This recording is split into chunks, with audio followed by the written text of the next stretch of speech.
Deep dive: who was Melchizedek? Melchizedek appears out of nowhere in Genesis chapter 14 verses 18 to 20.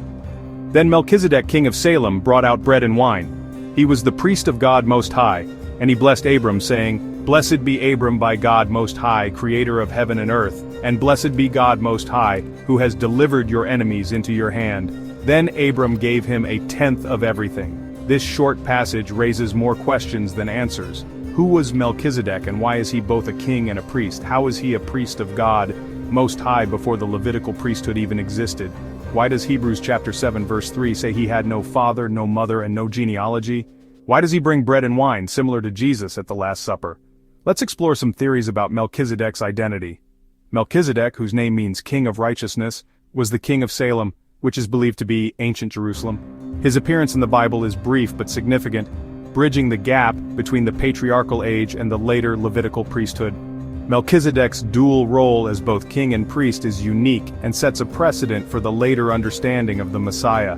His story has intrigued scholars and theologians for centuries, prompting deep exploration into his mysterious identity and significance in biblical history. Theory number 1. Melchizedek was a historical Canaanite priest-king. Some scholars believe Melchizedek was a real historical figure, a king of Salem, later Jerusalem, who worshipped the true God even before Israel existed. Reasons for this view: he is called King of Salem. Salem means peace and is linked to Jerusalem. He is called a priest of God Most High, meaning he knew and served the same God as Abraham before Israel was a nation. Ancient Canaanites had priests in their city-states, and Melchizedek could have been one of them.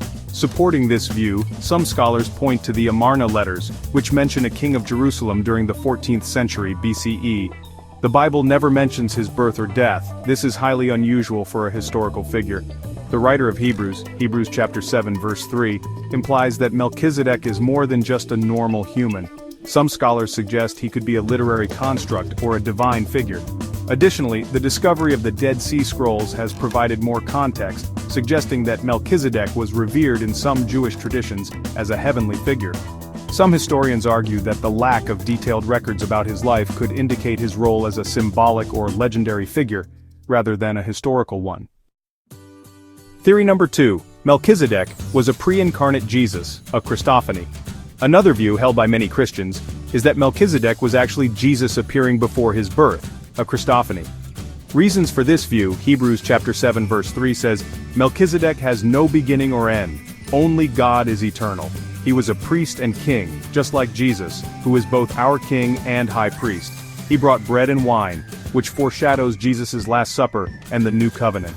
Psalm 110 verse 4 says, "You are a priest forever in the order of Melchizedek," referring to the Messiah, Jesus. The text doesn't explicitly say he was divine, it just gives mysterious details. Some argue he could just be a symbol of Jesus, rather than an actual Christophany. However, the theological implications are profound. If Melchizedek was indeed a pre-incarnate Jesus, it emphasizes the eternal priesthood and kingship of Christ, bridging the Old and New Testaments. This view also aligns with John chapter 8 verse 58, where Jesus says, "Before Abraham was, I am," indicating his eternal existence. Furthermore, it highlights the unity of the Trinity, showing Jesus' active role throughout biblical history. Revelation chapter 1 verse 8 refers to Jesus as the Alpha and Omega, the beginning and the end, reinforcing his eternal nature. The theological implications of Melchizedek being a pre-incarnate Jesus are vast, underscoring the continuity of God's plan for salvation from Genesis to Revelation. Theory number 3. Melchizedek was an angel or supernatural being. Some Jewish traditions suggest that Melchizedek might have been an angelic being sent by God to interact with Abraham. Reasons for this view include: Hebrews chapter 7 verse 3 says he had no genealogy, which could mean he wasn't human. He acts as a divine messenger, blessing Abraham and receiving a tithe. The Dead Sea Scrolls contain writings that identify Melchizedek as a heavenly figure who will bring justice at the end of time. In Jewish mystical texts, Melchizedek is sometimes seen as a pre-existent heavenly priest. Other ancient texts, like the Second Book of Enoch, describe Melchizedek as a divine figure, further supporting this theory. However, there are weaknesses to this view. The Bible calls him a man rather than an angel. There is no direct biblical evidence that he was a supernatural being. The connection between Melchizedek and Jesus. Regardless of who Melchizedek was, the Bible clearly connects him to Jesus. Hebrews chapter 7 verses 15 to 17 explain, "Another priest arises in the likeness of Melchizedek, not based on a law of physical descent, but through the power of an indestructible life." This shows that Jesus is a priest forever, just like Melchizedek. Jesus' priesthood is greater than the Levitical system because it is eternal. Jesus, like Melchizedek, was not part of the Levite priesthood, but is still the ultimate high priest. This connection is central to understanding Jesus' unique and eternal priesthood.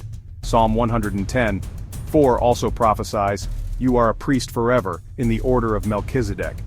This verse is crucial in understanding the theological significance of Jesus' priesthood. The indestructible life mentioned in Hebrews signifies Jesus' resurrection and eternal existence. Unlike the Levitical priests who served temporarily, Jesus' priesthood is everlasting. This dual role of king and priest highlights Jesus' unique position in salvation history. Why does this matter for you? First, Jesus is your eternal high priest.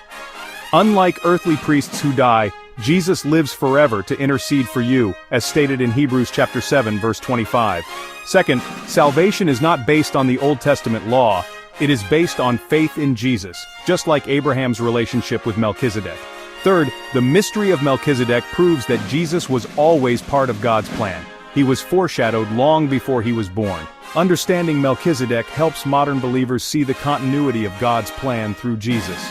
It deepens their faith, showing that God's promises are consistent and reliable. Recognizing Melchizedek's role encourages believers to trust in Jesus' eternal priesthood and his unending intercession.